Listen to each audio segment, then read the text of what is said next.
Today we are going to be talking about housing location and landlord engagement. Today we are joined by Plashawn Bing, who is the Northwest CAN coordinator for Supportive Housing Works, along with Pam Heller, a familiar face here on our Facebook Live conversation. She's staff attorney with Connecticut Fair Housing Center, and also her colleague Jessica Labrensis, also a staff attorney with Connecticut Fair Housing Center. And the conversation will be led by our own Annie Stockton-Sabrowski, who is the Director of Housing Advocacy here at CCADV. So thank you again, everyone, for joining us today. I just want to quickly let folks know, if you've joined us on Zoom or if you're watching live on Facebook, if you have any questions throughout the presentation, please just go ahead and either type them into the Zoom chat or type them into the comment section of Facebook, and we will try to get those answered for you. So with that, I'm going to turn it over to Annie. Thanks, Liza. And thank you, everybody, for being here today, for everyone who could join us on the call. I want to jump right into questions, but I'll start by saying we've had at CCADV, we've had a very successful year. We started a rapid rehousing program this year, and at the end of year one, I'm excited to say that we have successfully, I think we just successfully housed our 103rd family. So it's been a busy year for us, and it's been an exciting year, but we've learned a lot, but we still have a lot to learn around housing. And something that comes up all the time is housing location. Housing can be very difficult. You have to find an affordable unit. You have to find a landlord that's willing to work with you. We have to, make sure that we're not getting into issues with landlords asking for things they shouldn't ask for. We've been very fortunate. We housed 103 families, which means we have found many landlords that are very generous and willing to work with us, but we still have to be careful and make sure we are finding the right landlords who are the right match for families. So I'm just going to kick right into questions. I think this information is great. It's going to be great for people who are looking for apartments. I think it's also going to be great information for any providers out there who are trying to build landlord relationships and make connections and house families. So I will kick it off by asking Plashawn the first question. So I'm just curious to know, I know you're in the Northwest area region of Connecticut, but just in terms of looking for units right now, what's the market looking like right now? I know with COVID, a lot has changed around availability and cost. So I'm curious to know what the market looks like, and also some recommendations and ideas for people who are looking for apartments. Where do people look? Are people still looking in the newspaper? Are they going on Facebook? What do you recommend in terms of how and where people should look? So with regards to where folks can look, Zillow, Trulia, HotPads, Craigslist are always good sites that you can look on. My strongest suggestion would also be to go out into the community and really look for those mom and pop landlords who have homes that they're renting, units that they're renting. You may find signs in their windows or on their lawn saying, 1 bedroom, 2 bedroom units for rent. I found that to be the most helpfulest in my experience. With regards to barriers that's happening, from what I understand, since COVID started, landlords are not allowed to evict tenants right now. So going in as a new person, landlords are a little skeptical because they feel like they can't evict a person if they accept them with rapid rehousing or Section 8 or whatever it is, and this person stops paying their rent in this time, in this space. They're just a little leery about that. But it's a barrier, but it's not stopping people from being housed. You just really got to find a landlord who is willing to work with you, be very transparent, be very upfront about the program. And yeah, I think success is still happening for folks moving forward into housing. Well, that's good to hear. That's good to hear. What about red flags? So do you have any advice, if you go to look at a unit, anything that you should be on the lookout for to say, ooh, maybe I shouldn't work with this landlord, or maybe this isn't going to be the right fit for me Yes. in this space? Absolutely. Let's say if you come across an ad that says, I'm in Europe and I need for you to send a security deposit and I'll mail you the key. Believe it or not, there are scammers out there that list ads that literally say, send the money to this account. That is a red flag. if you know that you're working with someone who has zero income, and the ad clearly says, yearly income must be $65,000 a year, no evictions, no convictions, perfect credit.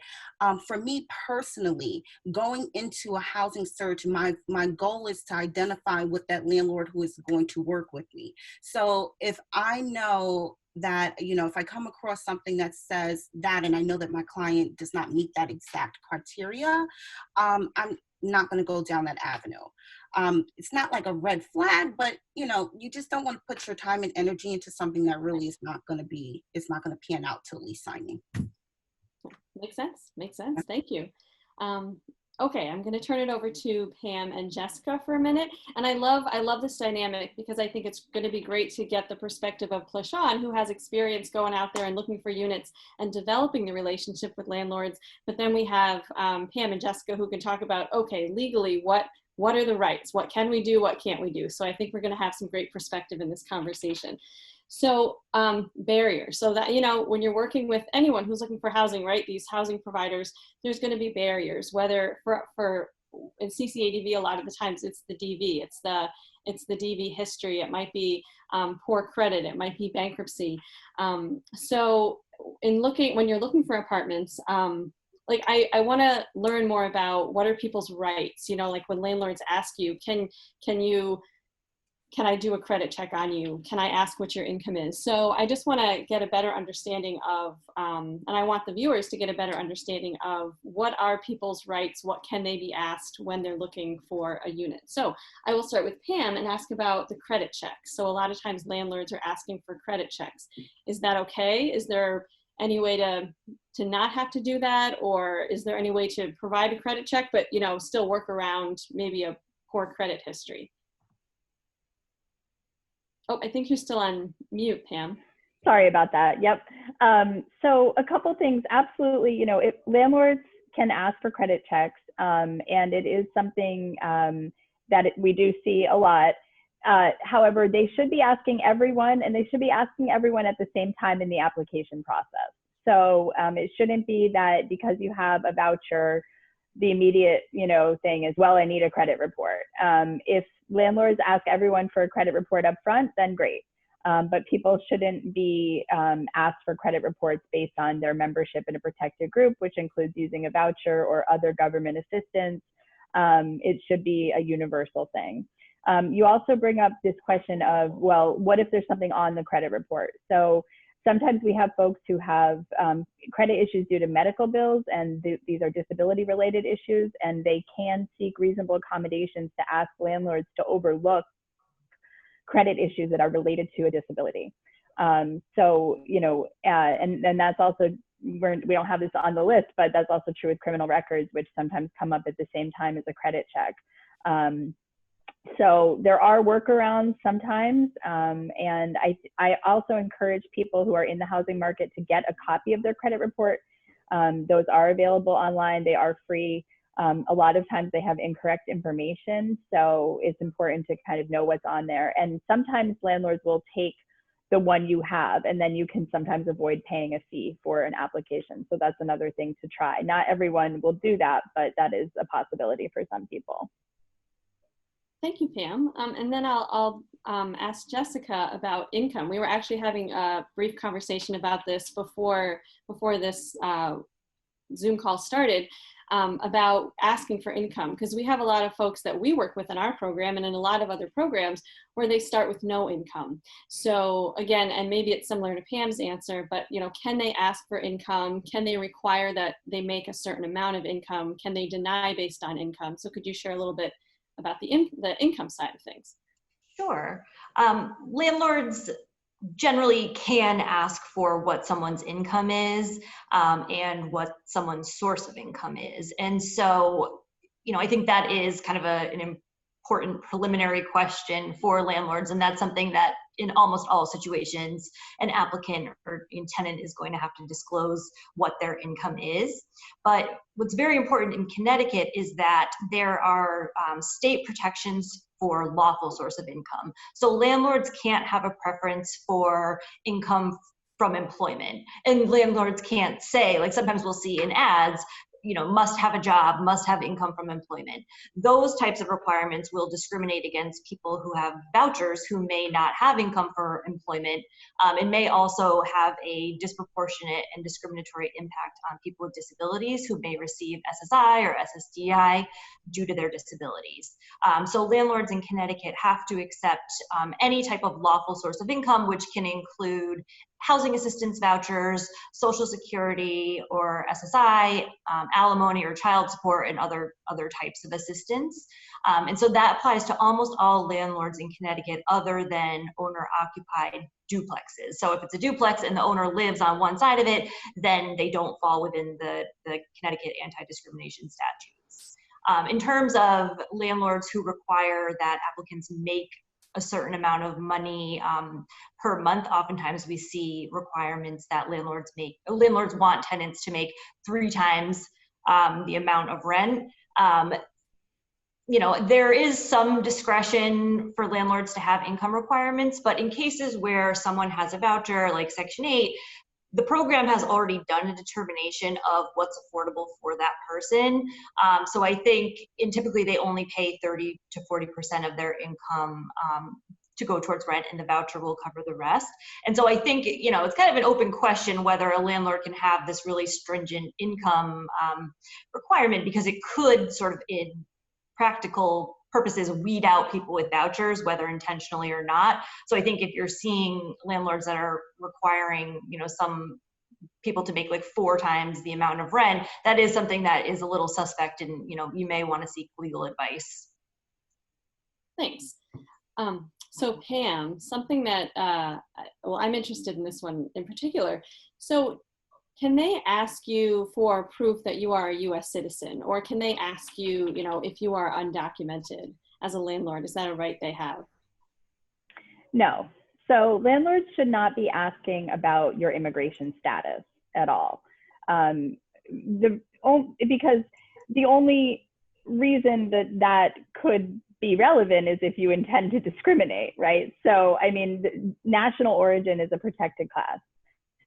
So if you're asking about someone's, citizenship status, for what purpose? For landlords, I don't see really any legitimate purpose in asking that. What landlords are allowed to do, as we've just discussed, they're allowed to do credit checks. And so if you don't have a Social Security number or ITIN number, and therefore a landlord can't run a credit check, that can be an issue. But again, it can't be that they only ask for the Social Security number of people who have, a Spanish sounding last name, or people who appear for whatever reason to be immigrants to them. So it can't be based on discriminatory assumptions. It has to be a universal request of all applicants. So if you, and you as people who are working with landlords, if you work with the same person over and over again, the same landlord, and they're only asking some of your folks for certain things, that's potentially discriminatory if it seems to be based on the way their last name sounds, or on whether they speak English as a first language. So Social Security number is okay, but immigration status is not. So I'm going to throw in a little curveball here. So I want to ask an additional question. When you're talking about how I should have put this on the list to begin with, but when you're saying if they can show that the way they were treated was different than someone else, how would you go about asking someone to prove, well, this was different than the other time, or, like if, because how could you prove if you're the only one looking at the unit? How does someone get that proof to show that this was discriminatory? Well, so a lot of times they're not going to know, unfortunately. But if somebody contacts our office, for example, we can investigate and we can determine how that landlord treats people who are in the same protected class as our caller and who are in a different protected class. So we can make that determination through an investigation. But, for folks who are working directly with landlords, you may observe it yourself. So if you're calling on behalf of clients at different times, especially for bigger housing providers who might have multiple units, and you're calling with someone who has, a last name that seems to have a Spanish origin, and they get asked for all kinds of, social security numbers and questions about citizenship. And then, somebody who has, a more, Smith is their last name doesn't get that question, then that's a sign that the landlord is behaving discriminatorily. You may observe that yourself. As a tenant doing it on your own, you may never know. But if you suspect that you're being treated differently, then you can contact us and we can investigate. And can I pop in with one other thought? I've had several cases where clients have suspected that they've been treated in a discriminatory manner for one reason or another, whether they're getting the runaround or the questions they're being asked seem strange, and they've had a friend or a family member contact the landlord separately and see what they're asked and what they're being told in terms of availability of the unit, like when it will be available or when it's being shown. And then they may contact us, and we've already they've done their own investigation showing some type of differential treatment. And so I think that's a great option for tenants to do as well. Just do a little initial investigation to try to figure out what's going on. Oh, interesting. Thanks, Jessica. So the last one, well, not the last question, but in this section, I wanted to talk specifically about domestic violence. So, as the Connecticut Coalition Against Domestic Violence, and I feel like domestic violence isn't one category, because it really, like your history with domestic violence, it has to do with a lot of things. Like it could be, that's why you have a bad credit score. It could be why you have other evictions. So I'm curious to know, sort of around DV, can a landlord ask you about, well, tell me more about the DV, or tell me, how did that happen? Or, can they ask you those personal questions about the domestic violence? So domestic violence and the various, the ways it touches people's housing searches, I think could probably be its own topic. And so I don't want to, take over the presentation and do another one, but I can sort of tell you generally, things to keep in mind, and a lot of it may depend on the housing provider itself. But in general, domestic violence and whether someone has experienced domestic violence is not a legitimate tenant screening question. And so if someone is applying for housing and they're being asked by a landlord, like, oh, have you experienced domestic violence, or what happened with your husband, or something like that? I mean, those questions right off the bat raise a red flag to me. And so if questions like that are being directed towards women in particular, but this landlord isn't asking men about their domestic violence history, I think that's immediately suspect. I think, though, asking anyone off the bat, are you a victim of domestic violence, would be a very strange question. So, if a landlord is asking you that initially without you saying anything to even suggest it, I think definitely reach out to our office because that's something worth investigating. But there are instances where someone might need to disclose their domestic violence history if they're asking for some type of assistance or accommodation related to their housing. So in Connecticut, there are protections under the landlord-tenant laws for victims of domestic violence or sexual assault who are in imminent danger and feel they need to break their lease and move. And in those cases, a tenant can tell a landlord that they're a victim of domestic violence or sexual assault. They need to break their lease and move. There's a 30-day notice requirement, so it's not that practical if you're in imminent danger, but it is something that allows a tenant to tell their landlord, give them the 30 days notice, and move without the landlord being able to come after them for the remainder of their rent for the remainder of the lease. So in that case, you would need to disclose it. If the landlord is demanding sort of unreasonable amounts of proof, or, poking around for really personal details, I think all of that would be suspect and worth reaching out to a domestic violence advocate to assist, or to our office to see if, there's anything we can do to help. And then, of course, there's the Federal Violence Against Women Act.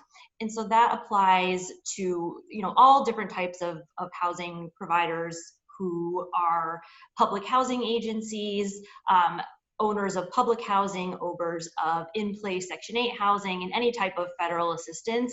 This is a really wide range of protections. I really can't get into them all right now, but generally, the Federal Violence Against Women Act protects men and women who have experienced domestic violence, dating violence, sexual assault, or stalking. So it's a pretty, great wide range of behaviors.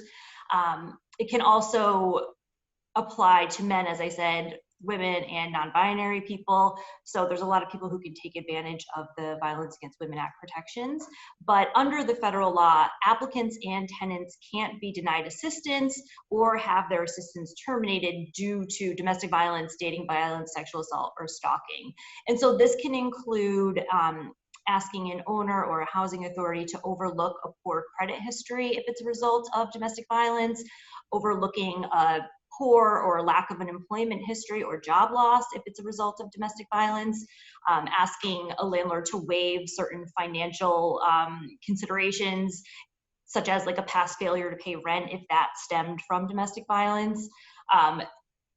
You know, you can also ask a landlord to overlook any type of poor rental history or landlord reference. So if there was noise complaints, property damage, criminal activity where both parties were arrested, you know, for a domestic violence situation, if there was an eviction due to domestic violence, all of these things should not be reasons for someone to be have their assistance terminated or be denied admission into a federal housing program. There's a really lengthy guidance from HUD, the U.S. Department of Housing and Urban Development, that advocates may want to look at. It's something, if you just Google HUD domestic violence VAWA, I'm sure it will come up, or you can contact our office if you need a copy of it, but it's really lengthy and it includes a lot of examples of what to look for and what's prohibited and sort of what you can ask for and how to go through the process. So I really recommend that people look at that. That also requires public housing authorities to have a plan for emergency transfers. So again, if someone is in a situation where they're going to face imminent harm and they're in danger and need to flee, the housing authority should have a plan for an emergency transfer to get someone moved right away. And so again, this is going to require a victim to notify the housing authority or the owner, landlord, of their domestic violence status and their needs. So whatever you're asking for, if you're asking that something, you know, something in your past be overlooked, you're going to have to disclose why to invoke the protections. And people should be able to self-certify or can have assistance from a third party. So if you're an advocate or you have an advocate, they should be able to communicate with the owner or the property manager on your behalf if that's what you want. We in our office have actually had some success in the past few years advocating for victims of domestic violence when it comes to having their vouchers terminated. So we've had a few situations where someone's voucher has been terminated. I had a case where it was someone's voucher was terminated because they were evicted for nuisance, and the nuisance had to do with the domestic violence situation. And so we were able to advocate and get the voucher back. And I know Pam has had a similar situation that I think related to someone being coerced into not reporting income due to a domestic violence situation. And so she was able to help get the voucher back at all again. For just in general, there is an overlap between domestic violence and sex discrimination under the Fair Housing Act. And so if landlords are, and that's because domestic violence overwhelmingly impacts women. And so there can be certain landlord policies where they're treating women differently, treating victims of domestic violence differently in terms of their policies, or the way they're applying their policies might have a disproportionate and discriminatory impact on women. And so that's sort of another angle that we can address it, but this is kind of a nuanced legal argument. So if you have a situation like that, I would recommend calling us or calling a lawyer to kind of get more information. Thank you. Thank you. That was a lot of information. Sorry, a lot. No, it's good information. So my next question, and I guess it may just be that you have to answer this when they ask you this, but in terms of having, you know, we talk about things that you bring with you, right? Like you have in your past, an eviction, income, you know, when do you tell this to a landlord? So I know, like, you obviously you have to tell the landlord when they ask you, but if you are trying to, so maybe Plashawn might have some insight into this one specifically, like when you're trying to build a relationship with a landlord, you know, do you start the conversation by saying, hey, I'm with a program and I have a family and they'd be a great tenant, but they have no income and they have an eviction, right? Or how do you massage that? When do you tell the landlord, when you sort of break the news that, you know, here's their past history, right? So how do you get that landlord invested, you know, or when do you tell them about the history? I start right after I say, hi, my name is Plashawn Bing, and I'm with Supportive Housing Works. I mean, it is, the best thing is just to be upfront. Transparency is everything. And I think landlords really appreciate knowing the full story from the beginning. Sometimes, I mean, if you're just upfront with them, it'll break down the barrier of having them do a credit check or a background check, because they already know, you've already explained what the situation is. And in my own experience, in doing that, landlords are really more open to work with you. So that's been helpful, because a lot of my clients who I've housed, I mean, barriers such as evictions, low credit score, or no income, but being upfront and just letting everything out right there. And as soon as we meet, listen, this is what it is. Can you help us? This person is working on bettering themselves, just advocating for your client. I'm sorry, I have a teenager in my background who's making so much noise. Just advocating for your client from the very beginning is very important. Sounds good. I don't know if Pam or Jessica have any other thoughts on that one, or if they're in agreement. So I'll just chime in, because I think that where Plashawn is coming from is, as an advocate and as a professional talking to landlords, it might be a little bit different for tenants who are on their own completely in this. And just in terms of, disclosure, I usually encourage tenants to go view an apartment or a home before they really talk in too much detail about anything, if possible, because, otherwise, you may have a situation where you're being discriminated against and you don't really even know it. So I like for people to hold their cards close, at least until they've gone to see the unit to see if they like it. And then they can reveal, for example, if they use a housing choice voucher. And another reason to do that, frankly, is because in-person conversations, face-to-face conversations can be recorded legally in Connecticut without consent of the other side, whereas phone calls cannot. So I encourage people who are searching for housing on their own to go to the unit, meet with the landlord in person, and then have those conversations at that point. But I think, from the perspective of an advocate, it makes a lot more sense to follow the route that Plashawn was talking about, which is to be transparent and be upfront. I think it's just two different scenarios. Great. I'm sorry, just to add on, a lot of times when these conversations are had, my clients are with me. So whenever we do viewings, this is something that we're doing together. And, during our intake process, this is a conversation that I'm having with them to let them know, here, these are some of the things that may come up, so you're not uncomfortable when a landlord asks a certain question. Are you okay with me advocating and, discussing whether it's the eviction or whatever the barrier is. And I totally agree with you too, Pam. Yes, you should definitely see the apartment before you start advocating and disclosing too much information.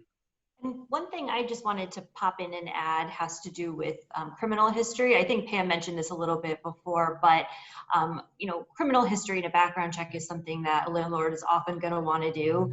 And landlords' policies with respect to their own criminal record policies will differ, but there's HUD guidance from a few years ago that requires landlords to do an individualized assessment of an applicant's criminal history. And so that's really important because sometimes landlords will have these very restrictive policies like no arrest. So if you've ever been arrested, you don't meet our qualifications and we won't rent to you. And that's facially discriminatory according to HUD because an arrest is not proof of anything. It may not have led to a conviction.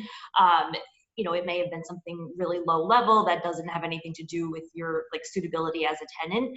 And so, if advocates or tenants are coming across really restrictive, no arrest policies or no felony policies, those likely, those could be discriminatory depending on the situation and the facts.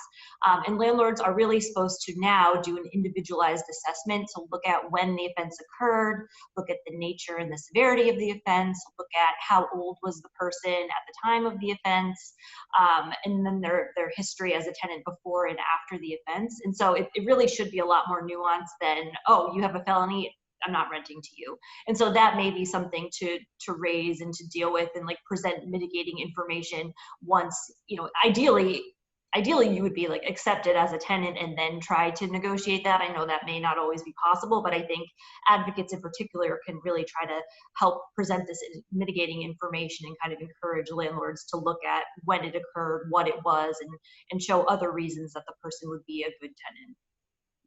Thanks, Jessica. I'm glad you added that piece. I'm glad, because we didn't have that on our questions. I'm glad you included that. Plashawn, I wanted to ask you, when so you were saying you might take someone to see a unit, you might take them, you know, to talk to and meet a landlord. So if you sense that something doesn't feel right? Like if someone you're working with feels discriminated against, or you feel like they're being discriminated against, you know, we have these places like Connecticut Fair Housing, and you could try to take legal action. But I'm curious to know, from your perspective as someone who's trying to build relationships with landlords, when do you say, okay, we're gonna contact an attorney about this, versus let's just wash our hands of this one and find a new one, right? Like, when is it the right time? And maybe it's a case by case, but how do you make that distinction, or know when, okay, we're gonna fight this versus let's just walk away from this? Oh, I think you're still on mute. Oops, sorry. So personally, I can't say that I have ever come across a landlord that, you know, I was like, you know what, I'm calling CT Fair Housing Center. You know, I'm going to call an attorney.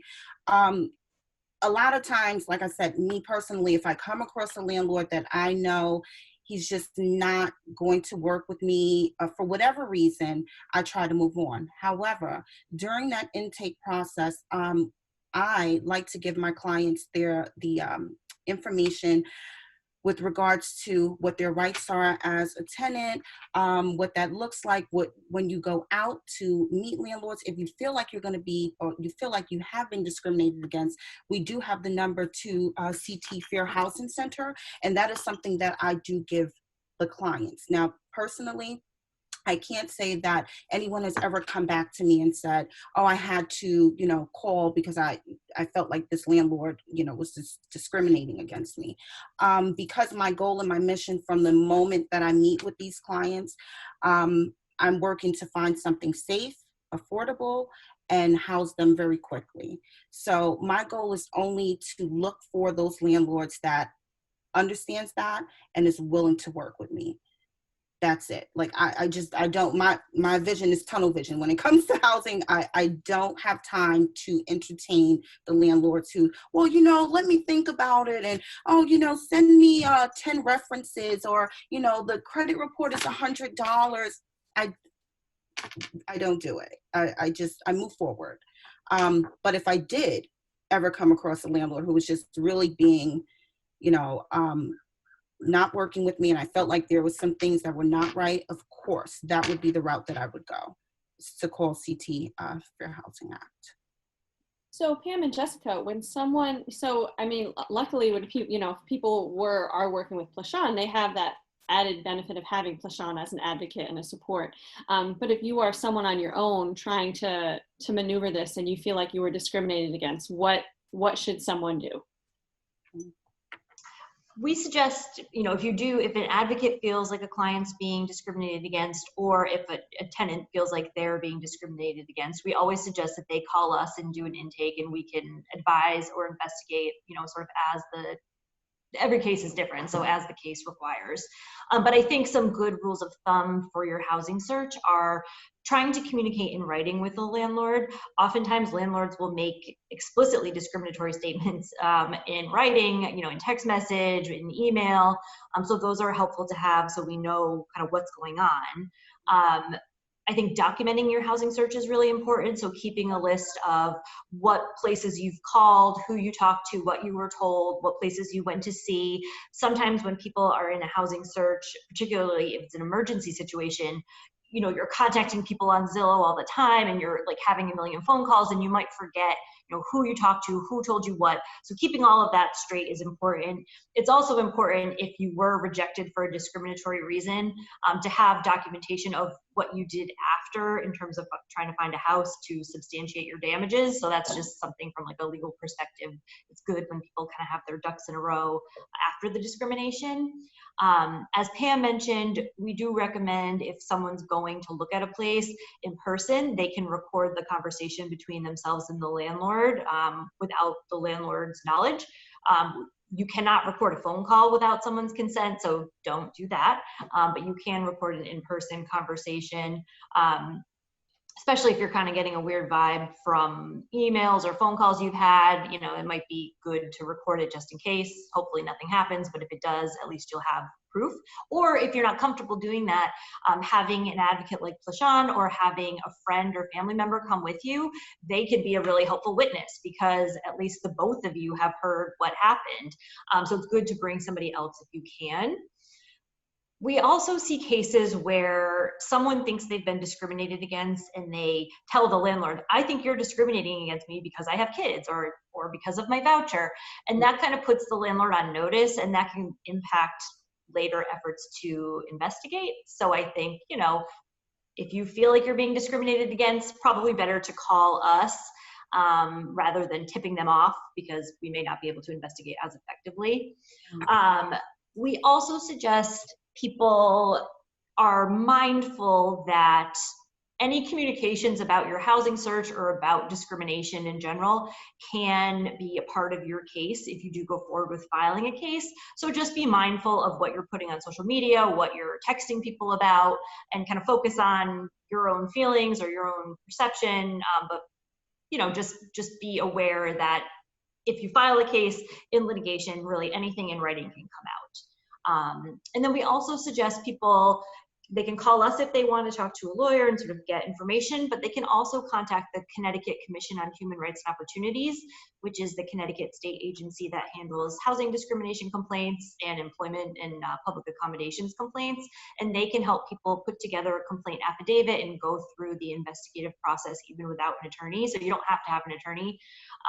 And then there's the federal equivalent of HUD. You can email HUD in the Boston office and they'll help you file a complaint as well. Great, thank you. I want to shift gears a little bit, still talking about landlords and housing, but I think it's really important to talk about pets for a few minutes, because so many folks, especially I'll say with domestic violence, because maybe you feel like it's time for you to leave a situation, but you're not going to leave without your animal, and whether that's a service animal or a support animal or just your pet, right? Like, you want to make sure wherever you go, you can bring your pet with you and your pet is safe. So I know there's a difference between a service animal, a support animal, and just your personal pet.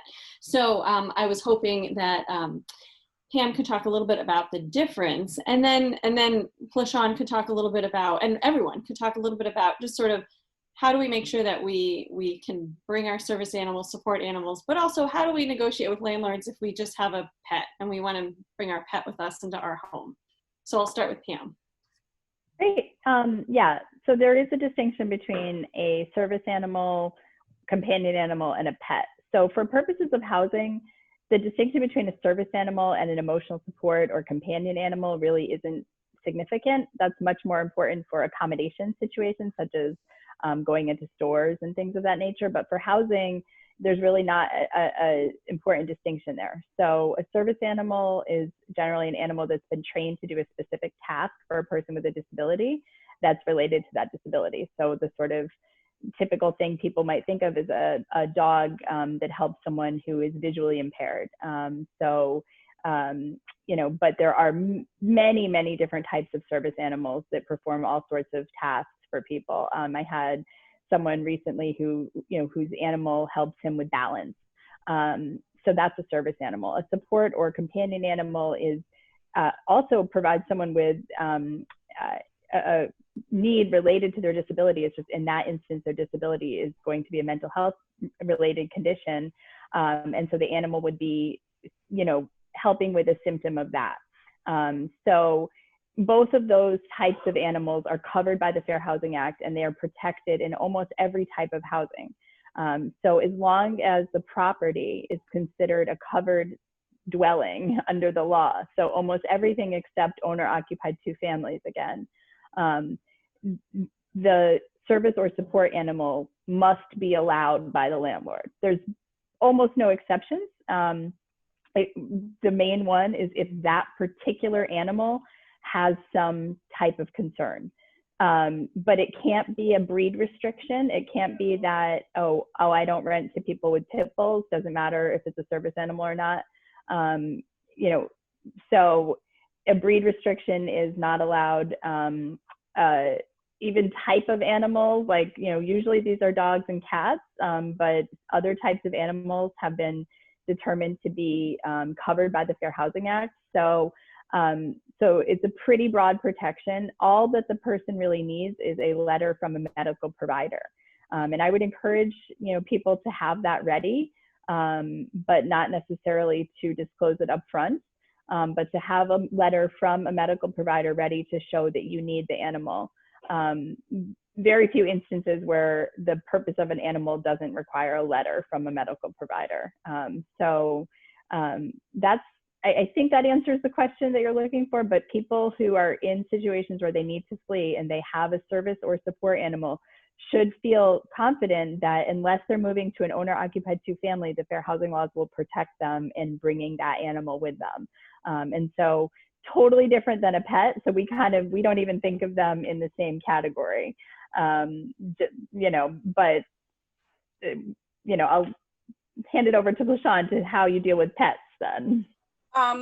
So question, just going back to, so is it legal for a landlord to ask for an additional $500 in the security deposit because you have a pet, like framing it as like a pet fee? So if it is a pet, yes. If it's a service or support animal, absolutely not. So they can, if a service or support animal is needed and they've provided medical documentation, the landlord cannot require any extra fees, deposits, insurance, nothing of that nature. The only situation where a landlord could sort of try to impose any additional restrictions on someone with a service animal is if that service animal, if there's concerns. So we did have a situation where a service animal required a muzzle. So that was something the landlord could ask for only because of that particular animal. And that, but otherwise they really can't require anything extra from the person other than the medical documentation. For a pet, all of that's fair game. Deposits, fees, restrictions. Okay, that's a good understanding. Thank you.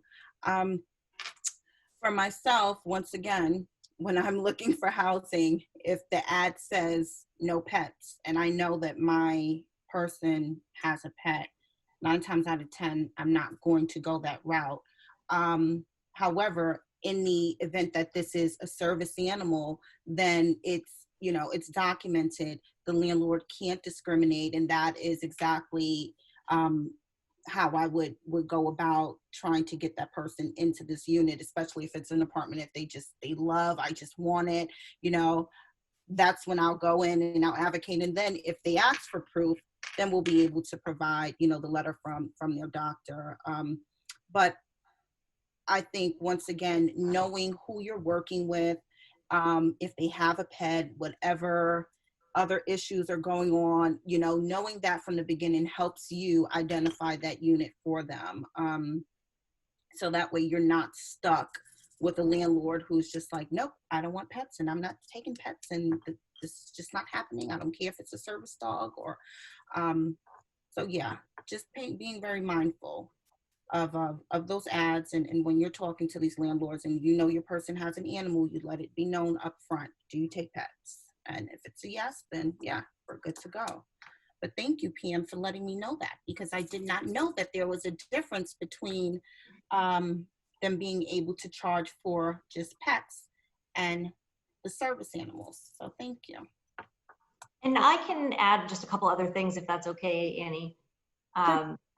So one thing that we see a lot is landlords asking tenants, is this a registered service animal or support animal? And so there's a lot of websites out there, like well, I don't want to name them, but there's a lot of websites out there that purport to give you a service animal registration or certification, and you can buy like a certain vest and you can print out a certificate and an ID card. And those don't have any legal significance, especially in the housing context. So just because you've paid to like certify your animal on some type of website, that doesn't make it a service animal, and a landlord shouldn't be requiring people to do that, because that could cost $100 and it really doesn't mean anything. And so if a landlord is pushing people like, well, where's the certificate? That's not something that they have to provide. All you need to provide, if asked, is a note from a doctor or a therapist or a social worker. And then one other thing I wanted to add is on our website, ctfairhousing.org, we have a reasonable accommodation letter generator, and it can be used by tenants or by advocates. And so you can sort of automatically type in your information about the reasonable accommodation that you're looking for. And so it might be you're asking for a waiver of a no pet policy to accommodate your support animal. So you can type in your information and print out a letter to send to the landlord. And there should also be a doctor note request form on there, kind of advising the doctor or explaining to the doctor exactly what information is required for them to fill out to support the request. And we also have another version of it for reasonable modifications. So if someone needs like a wheelchair ramp or grab bars or carpet removed, something like that, advocates or tenants can use that as well. Great, thank you. Thank you. This is a great conversation. I have one last question. I don't know if we have any questions from the audience, but I do have one last question for Plashawn. And it's just in general, you know, I'm hoping we have a lot of providers on this call today. And I want to get your expertise. I've heard you talk about this before, and just building up relationships with landlords. I mean, that takes time. I mean, a lot of that is just, it's time, and it's getting to know people and understanding the system. But I wanted to know if you could give us some wisdom, some advice about how do you build that relationship? How do you figure out who the right landlords are, and because obviously they're out there, right? Like I said, we've done a great job, and I say we, there's a team of us, there's 24 providers working together for us to house families who are fleeing domestic violence. You know, we found 103 places for people to live this year. So how do you build those networks? How do you find those landlords, and yeah, how do you build up those networks and create those opportunities for families? The first thing I want to say is just be very passionate about what you do, right? Anybody could be in the situation of being homeless, right? And when you're out there, for myself personally, I always put myself in the shoes of that person that I'm working for, right? I would want someone who is going to look for housing as if this unit is for them, this apartment is for them, this house is for me, right? And when you do meet that landlord, being consistent throughout that housing process. So from the moment the paperwork starts, right, you are there, you're helping with the paperwork, you're explaining, you are being of assistance to that landlord. If there's something that he doesn't understand, you're there to help explain.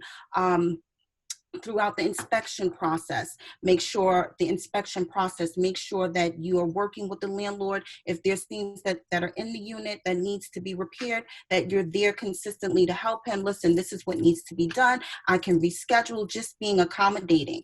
Even after the person is housed, maintain a phone call with the landlord. It could be a phone call just to check in. Hey, how you doing? How's the client doing? Because the landlord will feel more comfortable knowing that he has someone that if there is an issue, he can pick up the phone and he can call you. A lot of times what happens is providers, you rush them into the apartment and then you just leave them. That's it. Landlord can't find you. If you want to build and maintain your relationship with these landlords, be consistent with your landlords. Give them a call, give them a check-in. It could be weekly, it could be monthly, just to see how things are going. And that landlord may have another landlord friend or another realtor that he's working with that he would pass your information down to, because he knows that you've been very consistent and on point with that person. So that's just my suggestion. Maintain good communication, be a person of your word, be passionate about what you do, and I don't know, it's worked for me. So hopefully it'll work for you. Well, I want to thank all of you for being on this call today. I know I learned a lot, and I'm sure our viewers learned a lot, and I will be passionate about what I do, and I will continue to thank all of you all the time and check in, because the housing system and your support has really helped us in our work. And I hope that today we're able to help a lot of people out there who are working with people who are trying to move, or people who are trying to move themselves. So thank you, thank you, thank you. And I will turn it back over to Liza to wrap us up. Yep. Thank you, everyone, for joining us today. Thank you very much to our speakers for taking time out to share their wisdom and knowledge on this process. I don't see any questions, so we're just going to go over to close out. I always like to close out our Facebook Live conversations with information about how you can contact Safe Connect. So Safe Connect is Connecticut's domestic violence resource hub. It's run by CCADV. And it's where you go if you need help, if you're experiencing domestic violence.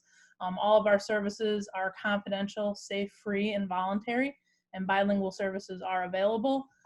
So please reach out to us. We are available 24/7 via call, text, chat, or email at 888-774-2900 or by visiting ctsafeconnect.org.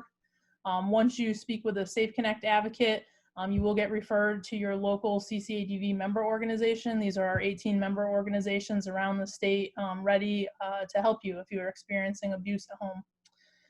And finally, if you have any questions about today's presentation, please don't hesitate to reach out to Annie at asabrowski@ctcadv.org. And please do be sure to follow us on Facebook, Twitter, or Instagram. And we'll be doing our next Facebook Live conversation in 2 weeks. So we'll see you then. Thanks for joining us today. Bye. Thank you.